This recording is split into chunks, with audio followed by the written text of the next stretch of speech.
Oma Opa, Ibu Bapak, Saudara-saudari, rekan muda, adik-adik, dan anak-anak yang terkasih.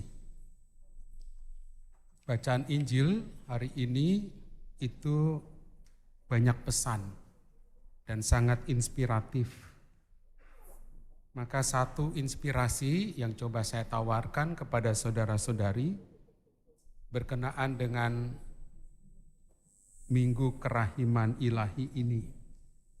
Ada 2 poin yang ingin saya tawarkan, mudah-mudahan berguna sebagai bekal hidup rohani kita 1 minggu ke depan ini. Mudah-mudahan. Poin yang pertama, selama-lamanya Rasul Thomas akan disebut sebagai Rasul Peragu.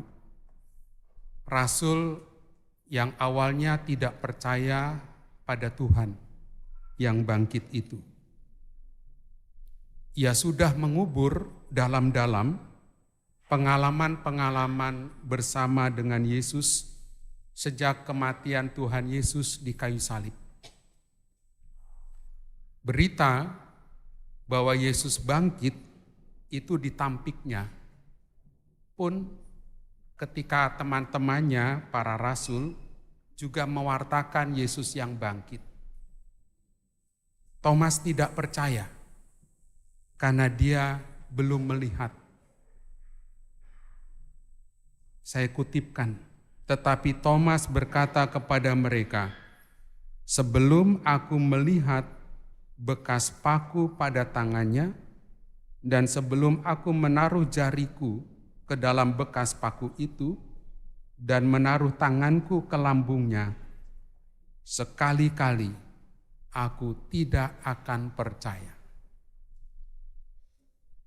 Saudara-saudari yang terkasih, tatkala penginjil Yohanes menuliskan ini, rasa-rasanya isinya itu juga mau diperdengarkan kepada siapapun, termasuk kita sore hari ini.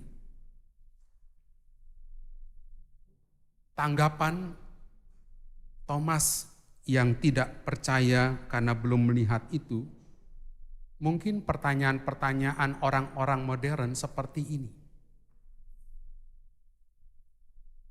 Bukankah banyak orang bertanya-tanya di mana Allah?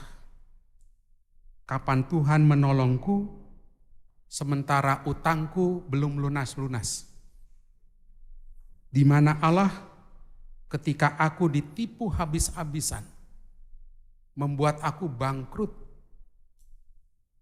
Di mana Dia yang katanya menolong tepat pada waktunya, sementara anak gadisku mulai meninggalkan iman Katoliknya? Di mana Allah? Dan masih banyak pertanyaan lainnya. Eksistensi Allah di dalam kehidupan ini. Pertanyaan-pertanyaan itu kan mirip dengan pertanyaan Thomas yang belum melihat Tuhan yang bangkit. Mata Thomas butuh melihat, kasat mata. Dan bersyukurlah Tuhan menampakkan diri kembali, termasuk juga kepada Thomas yang tidak percaya itu. Dan kepada Thomas, Tuhan langsung berbicara kepadanya. "Hai Thomas, taruhlah jarimu di sini dan lihatlah tanganku, ulurkanlah tanganmu dan taruhlah ke lambungku, dan jangan engkau tidak percaya lagi, melainkan percayalah." Ibu Bapak, saudara-saudari yang terkasih, mungkin ini pertanyaan umum. Ketika Tuhan Yesus mengatakan seperti itu, apakah Thomas sungguh-sungguh menaruh bekas luka Tuhan Yesus? Saya bertanya loh.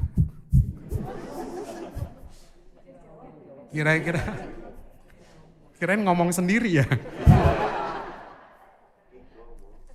Dalam teks itu tidak dikatakan Thomas menaruh luka-luka Tuhan Yesus. Tetapi ada sebuah lukisan di seminari tinggi malah, itu ada lukisan besar, Thomas ngorek-ngorek luka Tuhan Yesus. Namun saudara-saudari yang terkasih, apakah Thomas itu menaruh bekas luka-luka Tuhan Yesus atau tidak? Namun selanjutnya ceritanya Thomas percaya. Thomas percaya. Karena engkau telah melihat aku, maka engkau percaya. Berbahagialah mereka yang tidak melihat namun percaya.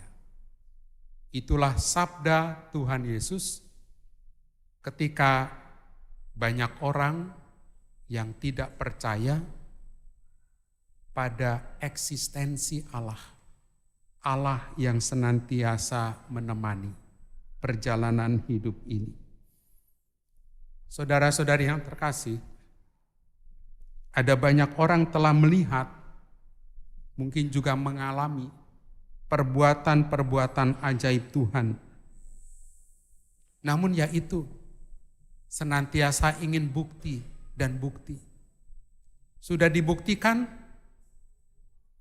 namun dalam perjalanan waktu tetap aja tidak percaya. Dia ingin bukti lagi.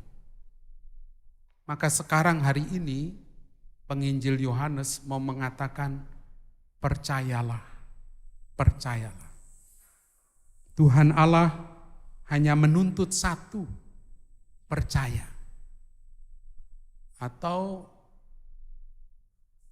apa ya? Mungkin ada persamaan antara belief dengan trust. Percaya dengan mempercayakan. Trust in me. Percayalah padaku. Percayalah pada kerahimanku.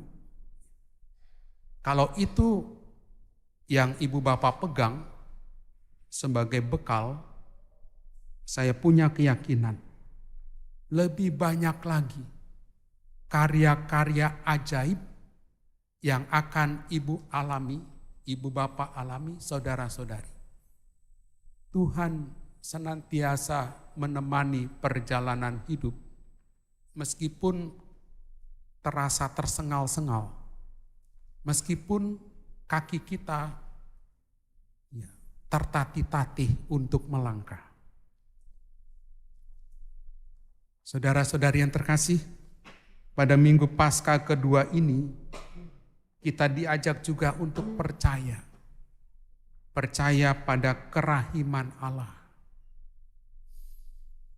Saat-saat ini, dunia semakin tidak dipahami dengan adanya AI, artificial intelligence itu. Orang bisa bertanya-tanya, juga di mana Allah. Tapi AI tak pernah bisa memberikan jawaban mengenai kematian misalnya. Mengenai eksistensi manusia. Mungkin secara teori bisa. Tapi soal pengalaman-pengalaman eksistensial itu, AI tidak pernah bisa memberikan jawaban. Dunia ini di mana perang terus-menerus mengakibatkan banyak korban tetap saja berlangsung. Sudah diberitahu perang itu akan mengakibatkan kejahatan, ketidakmanusiawian, atau yang berikut, tempat-tempat ibadah penuh. Namun korupsi semakin menggila di negeri ini. Beberapa waktu yang lalu, lagi-lagi orang Katolik terkena di dalamnya. Disebut-sebut orang yang suka pamer, flexing, sementara jutaan manusia itu mengalami penderitaan. Pada nilai-nilai duniawi itu, Yesus meminta kepada kita untuk membenamkan diri, menenggelamkan diri di dalam kerahimannya. Kita harus melepaskan jaminan apapun yang ada di dunia ini. Seluruh hidup manusia diyakini sebagai suatu rangkaian rahmat dan karunia Allah yang tak pernah terputus. Itu poin yang pertama. Panjang ya? Panjang. Silakan nanti membaca Injil karena Injilnya juga panjang. Poin yang kedua, saya punya cerita. Saya mau cerita jadinya. Karena saya punya cerita. Pemudi ini di usianya yang ke-17 dan dia memberi pengumuman, saya ini seorang ateis, saya ini agnostik, diumumkan. Saya tidak beragama lagi sebagai orang Yahudi.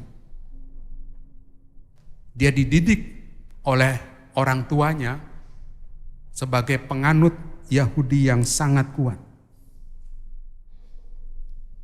Lalu pemudi ini melihat tragedi kemanusiaan, tragedi perang dunia pertama. Lalu dia akhirnya menempuh studi menjadi perawat. Dia bekerja di rumah sakit yang menangani penyakit-penyakit menular. Setelah itu, perang selesai, dia studi lagi. Dia ambil doktoral filsafat.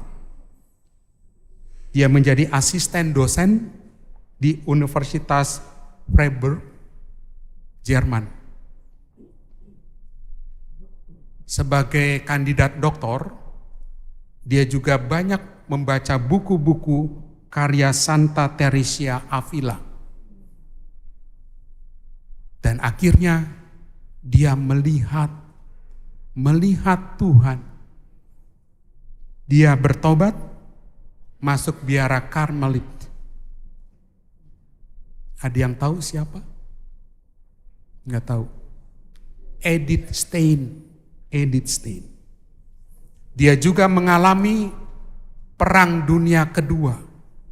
Kegelapan yang lebih mengerikan lagi dari perang dunia pertama. Dia punya saudari, Rosa namanya. Dia solider terhadap korban-korban kekejaman Nazi. Di Auschwitz, Edith Stein wafat karena dia harus menghirup gas beracun. Ada yang pernah ke sana? Perbatasan antara Jerman dengan Polandia. Mengerikan sekali tempat itu. Ibu bapak, saudara-saudari yang terkasih. Hidup Edith Stein penuh lika-liku. Taat pada tradisi Yahudi, menjadi ateis, menolak adanya Tuhan, dan akhirnya dia menjadi seorang Katolik sejati. Bagi saya, Edith Stein mengalami Tuhan yang bangkit dalam hidup. Tuhan yang tak pernah ingkar janji. Kasih-Nya tak pernah menipu.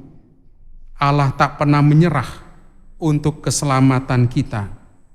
Dan bahwa hidup adalah rangkaian rahmat dan karunia Allah yang tak terputus. Semoga kita mengaminkannya itu dan selamat merenungkannya. Ibu bapak, saudara-saudari yang terkasih, selanjutnya saya akan memberkati para diakon yang akan bertugas kurang lebih 3 tahun Mereka akan berjanji, semoga pilihan mereka ini menjadi jalan kerahiman ilahi untuk kehidupan ibu dan bapak yang hari ini berjanji di hadapan Allah, di hadapan kita sekalian. Ada 144 ya, prodiakon yang akan membantu paroki Bintaro Jaya ini. 144 itu mirip SKS ya. 144 SKS jadi sarjana 1. 144. Kita berdoa untuk ke 144 yang akan kita dengarkan janji mereka ini, dan saya akan merecikinya dengan air suci.